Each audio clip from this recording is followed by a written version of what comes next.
네, 우리 옆 사람과 한번 인사하시겠습니다. 두려워할 것을 두려워합시다. 여러분은 뭐가 제일 두렵습니까? 물질이 없어지는 것이 두렵습니까? 아니면 질병에 걸리는 것이 두렵습니까? 아니면 죽음 앞에 서는 것이 두렵습니까? 여러분, 부디 우리 모두 말씀 앞에 서는 것이 두려워지기를 간절히 원합니다. 늘 말씀 앞에서 자신을 돌아보고 말씀의 교훈을 따라 자신을 점검할 때 실로 주님의 말씀 앞에 경외함으로 서게 되는 우리 모두가 돼서 진정 우리 모두 말씀을 따라 살아가는 하나님의 백성으로 보다 더 온전케 되기를 예수님의 이름으로 간절히 축원합니다. 존 칼빈이 말하기를 인간의 마음은 우상 공장이다 그랬어요. 우상 공장, 우산이 아니고요. 우상 공장. 네, 발음이 잘 안 되네요. 근데 여러분들 이제 우상을 인간의 마음은 자꾸만 우상을 만들어낸다는 거죠. 그러나 하나님에 의해서 하나님의 형상으로 지음받은 인간은 본래 창조주 하나님만을 예배하고 찬양하도록 지음을 받았지요. 아시죠? 네. 그리고 하나님은 인간에게 생육하고 번성하고 충만하라고 명하시면서 모든 피조물을 다스리는 권세를 주셨어요. 그런데 사단의 유혹에 빠져 죄에 떨어진 인간은 피조물을 섬기기 시작했어요. 그 하나님한테 주신 피조물을 다스리라는 권세를 주셨는데 피조물을 섬기기 시작한 거예요. 하나님을 경배하기 위한 수단이 되어야 될 것들을 하나님처럼 숭배하기 시작했다는 거예요. 이것을 성경은 우상이라고 말하는 겁니다. 뉴욕 리디머 교회를 섬기는 티모시 켈러 목사님은 거짓 신들의 세상이란 그의 책에서 이러한 우상을 거짓 신들이다 이렇게 말했어요. 신이 아닌데 거짓으로 만들어진 신이다. 그렇습니다. 우리 앞에는 수많은 거짓 신들이 있습니다. 눈에 보이는 만들어진 거짓 신들도 있죠. 근데 사실 이런 우상들은요, 눈에 보이는 만들어진 이런 눈에 보이는 우상들은 그래도 쉽게 우리가 분별할 수 있고 그것들을 섬기지 않을 수 있어요. 그러나 눈에 보이지 않는 내면의 거짓 신들도 많은데, 즉 우리 안에는 만몬, 곧 돈, 또 권력, 쾌락, 명예, 인기, 성공, 심지어는요 사랑도 가족도 자아실현과 행복 등의 많은 거짓 신들이 있다는 거예요. 여러분들 사랑, 가족, 자아실현, 행복 아주 좋은 거 아닙니까? 티모시 켈러가 그런데 경고하는 게 뭘 경고하냐면 원래는 이렇게 고귀하고 소중한 것들조차 죄악된 인간 안에서 거짓 신들로 둔갑하게 되었다 이렇게 얘기하고 있어요. 우리는 하나님보다 행복을 더 추구하고요. 세상에서 우리는 하나님보다 사랑을 더 따라가고요. 우리는 하나님보다 우리 가족을 더 아끼고요. 우리는 하나님보다 내 자아실현이 먼저일 때가 있어요. 세상적으로는 굉장히 좋은 개념이지만 그러나 이것이 인간 안에서 우상이 될 수 있다는 거예요. 결국 우리의 삶 속에서 하나님의 자리를 대신하고 있는 모든 것들은 다 우상이요 거짓 신들인 겁니다. 그 중에서도 돈은 이 시대 최악의 우상 중에 하나라고 할 수가 있어요. 그래서 하나님보다 돈을 더 사랑하다가 사람을 배신하기도 하고 미워하기도 하고 심지어 죽이기도 합니다. 그게 가족들 안에서도 일어나요. 부모 자식 간에도 일어나잖아요. 뭐 때문에? 돈 때문에. 하나님을 섬기라고 주신 재물을 우상화하면 결국 타인을 죽음으로 몰아가기도 하고 자신도 파멸의 길로 떨어지고 마는 거예요. 그리고 이 모든 배후에는 누가 있는 거죠? 사단 마귀의 유혹이 있는 줄로 믿습니다. 사단은 거짓의 아비이기 때문이에요. 자, 우리 요한복음 8장 44절 말씀 같이 한번 읽어보겠습니다. 너희는 너희 아비 마귀에게서 났으니 너희 아비의 욕심대로 너희도 행하고자 하느니라.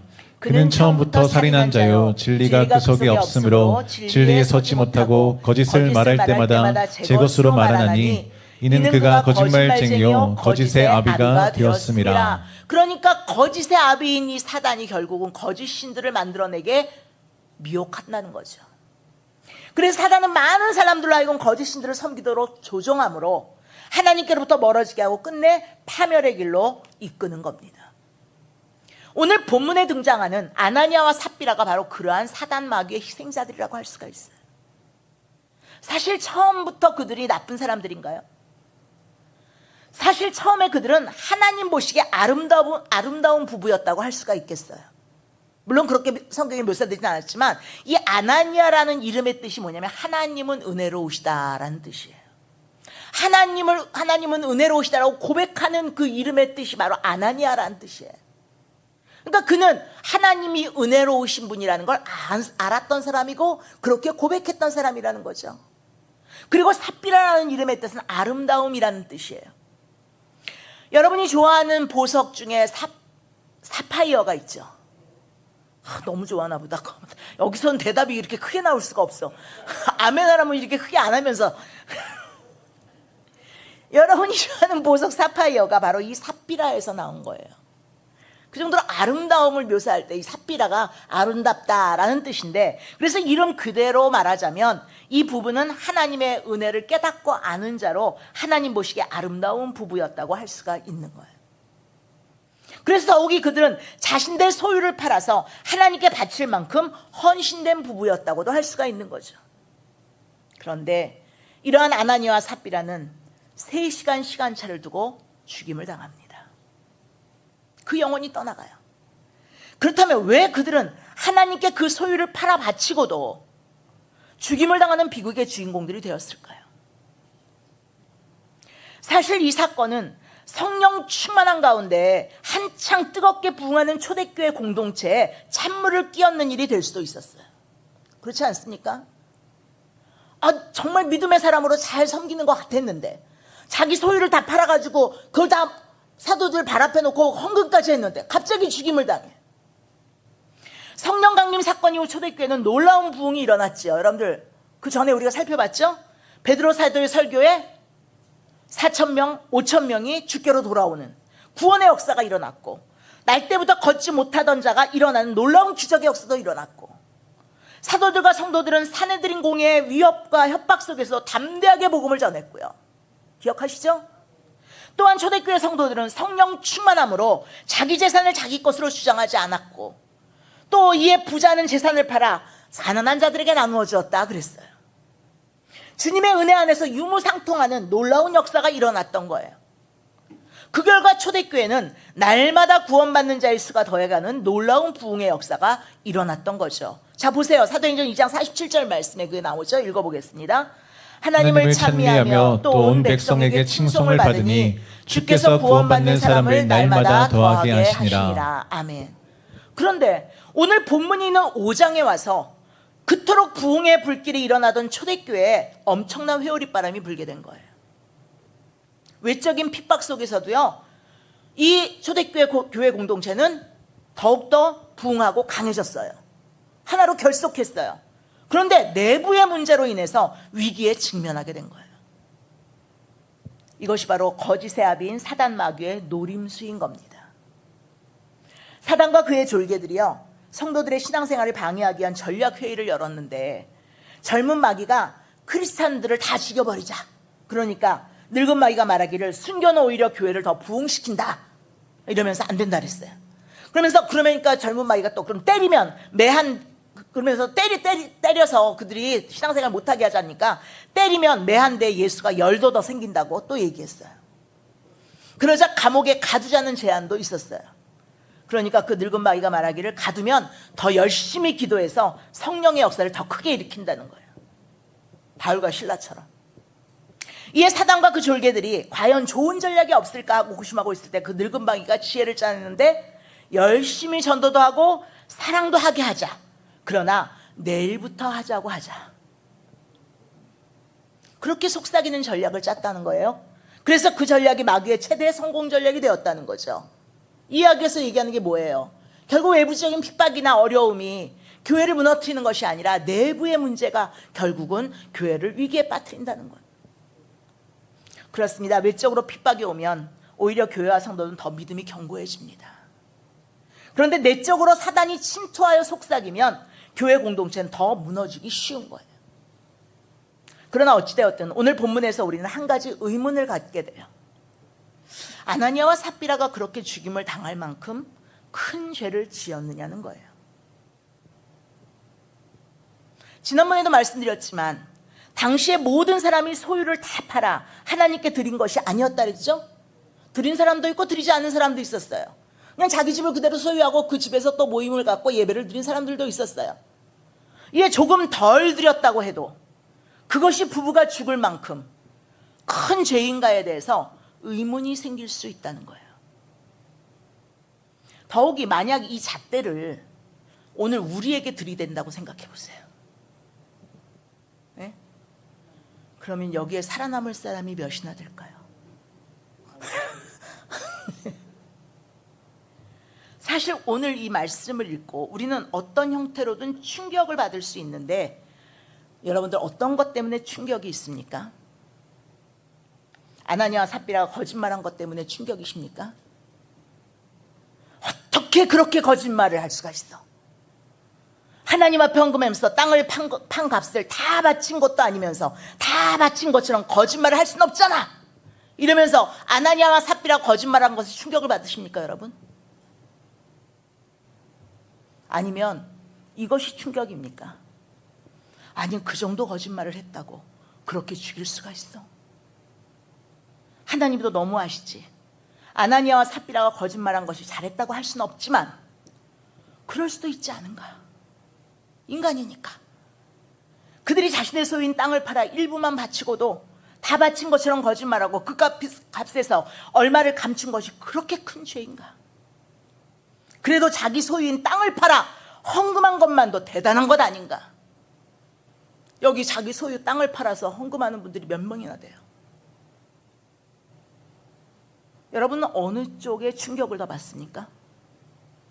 솔직히 왜 이렇게 심각해지세요? 어느 쪽이 저 충격이 됩니까? 솔직히 우리가 받는 충격은 아나니아의 거짓말이 아닐 거예요. 그런 정도의 거짓말 때문에 어떻게 하나님이 그 자리에서 죽일 수 있느냐는 것이겠죠. 이런 죄 때문에 죽임을 당하게 된다면 어디 무서워서 예수님을 믿고 헌신할 수 있겠는가? 그냥 아예 안 드리는 게 낫지. 이런 마음이 솔직한 우리의 마음이 될 수 있다는 거예요. 그러나 여기에는 당시 초대교회 공동체를 향한 하나님의 특별한 뜻이 담겨 있다고 할 수가 있습니다. 하나님께서는 이제 교회가 세워지고 부흥되어가는 초대교회 공동체가 거룩한 공동체, 정결한 공동체가 되어서 하나님 나라를 확장해 가기를 원하셨던 거예요. 우리는 그것을 오늘 본문 11절 말씀에서 깨달을 수가 있어요. 읽어보겠습니다. 온 교회와 이 일을 듣는 사람들이 다 크게 두려워하니라. 그렇습니다. 하나님께서는 초대교회 성도들로 하여금 두려워해야 할 일을 두려워하게 하시고자 하신 거예요. 정말 두려워해야 될 것이 무엇인지를 깨닫기를 원하셨던 거예요. 두려워할 일임에도 두려워하지 않았다면 그것 때문에 초대교회가 앞으로 더 큰 구원의 역사와 교회의 확장을 이룰 수 없었기 때문에 하나님께서는 이 사건을 통해서 초대교회에 강한 경각심을 갖게 하신 줄로 믿습니다. 보십시오. 성도 여러분, 이와 같은 일이 벌어지고 나서 예루살렘 교회가 시험에 빠졌나요? 그래서 예수 믿는 사람들 중에 나는 이제 더 이상 예수 믿을 자신이 없어. 그냥 안 믿는 게 낫겠어. 그렇게 금방 바로 죽임을 당하려면. 이러면 써나간 사람이 많았다고 했나요? 그 뒤에 교회 부흥에 찬물이 끼얹어져서 예루살렘 교회가 문을 닫았다는 말씀이 있습니까? 그렇지 않습니다. 이 사건으로 인해서 초대교회는 큰 시험에 빠져 무겁게 가라앉고 주저앉은 것이 아니고요. 오히려 진정한 부흥이 일어났어요. 사도행전 5장 14절 말씀을 읽어보겠습니다. 믿고 주께로 나오는 자가 더 많으니 남녀의 큰 무리더라. 더욱더 믿음으로 주님을 찾는 자들이 많아지게 하셨던 거예요. 결국 하나님께서는 초대교회에 진정한 부흥을 주시려고 이 일을 사용하신 것이었어요. 초대교회 성도들이 하나님 앞에서 진정으로 두려워해야 될 죄가 무엇인지를 깨닫고 정말 하나님 앞에서 두려워해야 할 것이 무엇인지를 깨닫고 더 정결한 모습이 되었기 때문에 초대교회가 예루살렘 교회가 더 부흥하게 된 겁니다. 그렇습니다. 오늘 본문에서 우리가 주목해야 될 실로 중요한 문제는 하나님께 제사를 바쳤느냐 바치지 않았느냐의 문제가 아니에요. 하나님을 속일 수 있다고 생각하는 것이 얼마나 두려워해야 될 죄인지를 말씀하고 있는 거예요.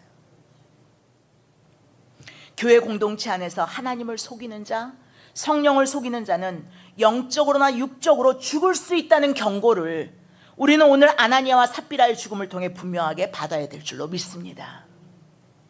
사실 오늘 본문에서 아나니아와 삽비라가 하나님을 속이면서 지은 죄를 좀 더 구체적으로 살펴보면 그들이 지은 죄는 세 가지라고 얘기할 수가 있어요.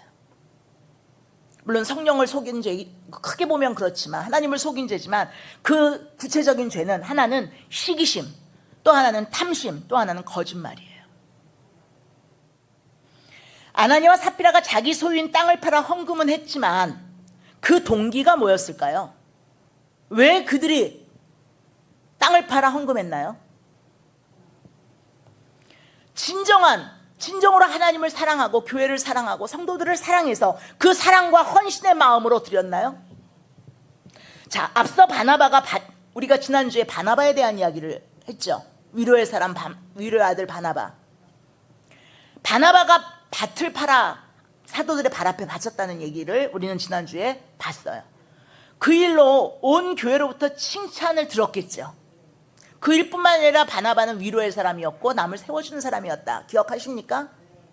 그러니까 그가 인격적으로나 신앙적으로 온 교회에 칭찬을 들었을 거예요. 그러니까 질투가 났어요. 물론 오늘 본문에는 그에 대한 정확한 설명이 나와 있지는 않아요. 그런데 원어 성경에 보면 사도행전 4장 37절과 5장 1절 사이에 그러나라는 접속사가 나와요. 그러나 바나바도 똑같이 자기 땅을 팔아서 사도들의 발 앞에 바쳤어요. 아나니아와 삽비라도 자기 소유를 팔아서 사도들의 발 앞에 바쳤어요. 그런데 그게 차원이 다른 거예요. 그러나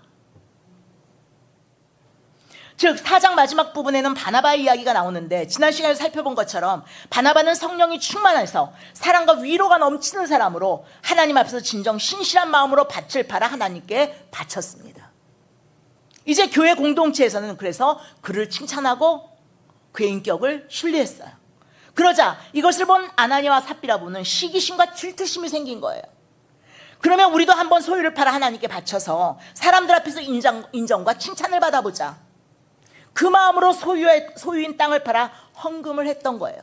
그들의 헌신의 동기가 무엇이었냐라는 거죠. 그들의 헌신의 동기는, 그들이 헌금한 동기는 하나님을 향해서 하나님의 은혜가 너무나 감사해서 하나님의 사랑이 너무나 고마워서 하나님의 뜻이 너무나 선하고 의로워서 그 뜻에 동참하기 위해서 드린 게 아니었단 말이에요. 사람을 의식해서 하나님보다 사람을 더 중요하게 여기고 사람을 더 의식해서, 그래서 겉으로는 하나님께 바친 것 같았지만 결국은 그 바치는 헌신의 모습을 통해서 사람에게 인정과 칭찬을 받으려고 했다는 거죠. 이게 하나님을 속인 죄라는 거예요. 예수님께서 마태복음 6장 1절에서 뭐라고 경고하셨나요? 한번 읽어볼까요? 사람에게 보이려고 그들 앞에서 너의 의를 행하지 않도록 주의하라. 그리하지 아니하면 하늘에 계신 너희 아버지께 상을 받지 못하느니라. 특히 거기에서는 구체적으로 세 가지에 있어서 사람에게 보이려고 하지 말라고 하셨는데, 그 마태복음 그 6장 1절에 보면 세 가지를 하나님 앞에서 행해야지 사람에게 보이려고 하지 말라 그랬어요. 뭐냐면 구제, 그리고 기도, 그리고 금식. 이게 사람에게 보이려고 하기가 쉽다는 거예요. 근데 진정으로 하나님 앞에 정직한 사람은, 정말 하나님을 속이지 않는 사람은 이 구제할 때나 기도할 때나 금식할 때나 하나님만 바라보고 하나님을 향해서 한다는 거죠. 그런데 사람을 의식하고 사람을 바라보고 구제하고 기도하고 금식한 사람은 그건 하나님을 속이는 거예요. 왜요? 하나님을 향해 자기가 믿음이 좋은 것처럼 행동하지만 사실은 그게 아니거든요. 여기서 우리들은 교회를 섬기는 바른 태도를 명심해야 합니다. 주의 일을 할 때 어떤 동기와 목적을 가지고 섬기느냐가 중요한데, 아나니아와 삽비라 부부처럼 하나님의 뜻과는 상관이 없이 자신의 시기심과 질투심으로 다른 사람의 인정이나 칭찬, 인기를 목적에 둔다면 이건 결국 하나님을 속이는 일이 되고 마는 겁니다. 그러므로 우리는 항상 하나님을 향한 순수한 동기를 가지고 무슨 일을 하든지 죽게 하듯 해야 될 줄로 믿습니다. 우리는 언제나 사람을 의식하기 전에 하나님을 의식해야 돼요. 사람을 보지 말고 오직 주님을 바라보고 섬겨야 될 줄로 믿습니다. 그러나 아나니아와 삽비라는 하나님보다 사람을 바라보고 사람을 의식해서 땅을 팔아 바치려고 하니 막상 이제 아까운 생각이 들었죠. 하나님을 바라보고 드렸다면, 하나님 앞에서 하나님을 바라보고 했다면 하나님께 드리는 걸 그들이 거짓말하고 하나님 앞에 어떻게 하나님을 속일 수가 있겠어요. 근데 사람을 바라보고 사람을 의식하고 했으니까 그 탐심이 하나님을 바라보는 것을 가로막은 거예요. 탐심이 역사한 거예요. 그리고 그 탐심으로 말미암아 하나님보다 물질을 더 소중하게 여기게 된 거죠. 처음부터 하나님을 바라보고 드린 게 아니었기 때문에 사람을 바라보고 그것을 바친 거라 하나님보다 물질을 더 소중하게 여겼단 말이에요.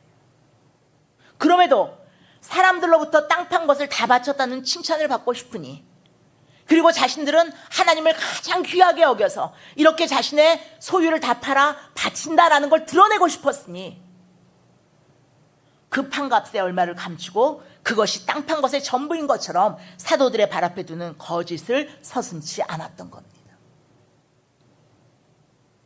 결국 그들이 하나님을 속이는 죄를 또 짓고 만 거예요. 근데 사실 이러한 시기심, 탐심, 거짓말은 여러분, 우리도 쉽게 넘어지는 죄 아닌가요? 우리의 일상의 삶에서 쉽게 넘어지는 죄예요. 예수 믿고도 누구나 그런 죄를 가지고 있을 수 있다는 거예요.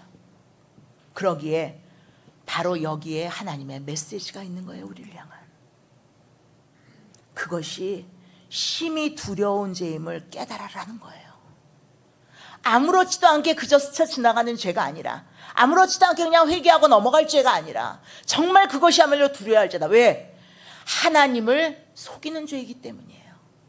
하나님을 진정 하나님으로 경외하지 않고, 하나님을 가장 소중히 여기지 않고, 하나님을 의식하지 않고 짓는 죄이기 때문에 그것이 바로 하나님을 속이는 죄라는 거예요. 아나니아와 삽비라의 죽음 앞에서 죽을 만한 죄를 지었네라는 생각이 들기보다 어떻게 그런 정도의 죄에 하나님이 그렇게 무서운 벌을 주실 수 있는가라고 우리가 생각하기 때문에 이 메시지를 주신 거예요. 그렇습니다. 이러한 죄가 실로 두려운 죄인 것은 이것이 바로 하나님을 향한 죄이기 때문입니다. 4절 하반절 말씀을 읽어보시겠습니다. 어찌하여 이 일을 내 마음에 두었느냐? 사람에게 거짓말한 것이 아니요 하나님께로다. 하나님을 향한 죄라는 거예요. 그렇습니다. 아나니아와 삽비라는 큰 헌금을 하기는 했지만 동시에 하나님을 업신여긴 겁니다. 그래서 하나님의 영인 성령님을 속이고자 한 것이죠. 그런데 성도 여러분, 우리가 교회에서 봉사하고 헌금하고 헌신해도 이럴 수 있는 가능성이 있지 않습니까? 피상적으로 보면 분명히 큰 헌금을 했고 교회를 위해 크게 봉사를 했어요. 그러나 동시에 그것이 하나님을 업신여기는 행동이 될 수도 있다는 거예요. 이걸 우리가 조심해야 된다는 거예요. 이게 정말 큰 죄라는 걸 깨달아야 된다는 거예요. 그것이 하나님을 향해 하나님께 드리는 것이라고 깨닫지 못하고 그냥 헌금하는 것을 단지 교회 일을 하기 위해서나 가난한 사람 도와주기 위해서 돈 내는 정도로만 생각한다면 그것이 곧 하나님을 업신여기는 것이요, 이에 하나님을 속이는 것이 되는 겁니다. 그렇다면 이렇게 하나님을 업신여기고 하나님을 속이는 죄가 작다고 할 수 있습니까, 여러분? 특히 아나니아와 삽비라는 주의 영인 성령께서 항상 자신들과 함께 하신다는 것을 믿지 않았기 때문에 성령을 속이고 땅값 얼마를 감추는 죄를 범했다고 할 수가 있죠. 성령께서 늘 함께 하시면서 자신들이 행하는 자신들의 마음이나 생각이나 자신들이 행하는 모든 것들을 알고 계신다고 생각했으면 이렇게 못하지요. 사실 그 당시 예루살렘 교회는 오순절 성령 강림 사건 이후에 성령의 역사가 실로 강력하게 나타났던 때였어요. 이에 아나니아와 삽비라도 분명 성령의 역사를 체험했을 줄로 압니다. 그런데도 아나니아와 삽비라는 성령 하나님께서 늘 자기 안에 계시고 자기와 동행하신다는 걸 실제로는 안 믿고 깨닫지 못하고 살았던 거예요. 믿었다면 어떻게 성령을 속이는 거짓말을 하겠냐고요. 그들은 엄청난 성령의 역사를 보면서도 성령께서 자기 안에 늘 함께 하신다는 걸 믿지 못했던 거예요. 우리도 마찬가지일 수 있습니다. 그렇게 성령에 대해서 많이 듣고 성령에 대해서 많이 배워도 성령님이 언제나 내 안에 계시는구나, 불꽃 같은 눈으로 나를 바라보고 계시고 내 모든 생각과 마음까지도 꿰뚫고 계시는구나, 내가 지금 성령님과 함께 동행하는구나라는 걸 실제로 안 믿는 삶을 살 수가 있다는 거예요. 이것이 바로 우리가 두려워해야 될 죄인 줄로 믿습니다. 더욱이 아나니아와 삽비라의 죄가 가장 두려워해야 될 죄인 이유는요, 그것이 영적으로 사단 마귀의 역사였기 때문이에요. 자, 3절 상반절에서 베드로가 아나니아에게 뭐라고 하는지 한번 읽어볼까요? 베드로가 이르되 아나니아야 어찌하여 사탄이 내 마음에 가득하여. 네, 거기까지요. 아나니아와 삽비라의 마음에 사단이 가득하여 성령을 속이게 되었다라는 거예요. 이 말은 아나니아와 삽비라가 그 마음에 사단이 들어간 가룟 유다와 같은 상태가 되었다는 걸 말하는 거예요. 누가복음 22장 3절에 보면 가룟 유다 마음에 사단이 들어갔다 그랬거든요.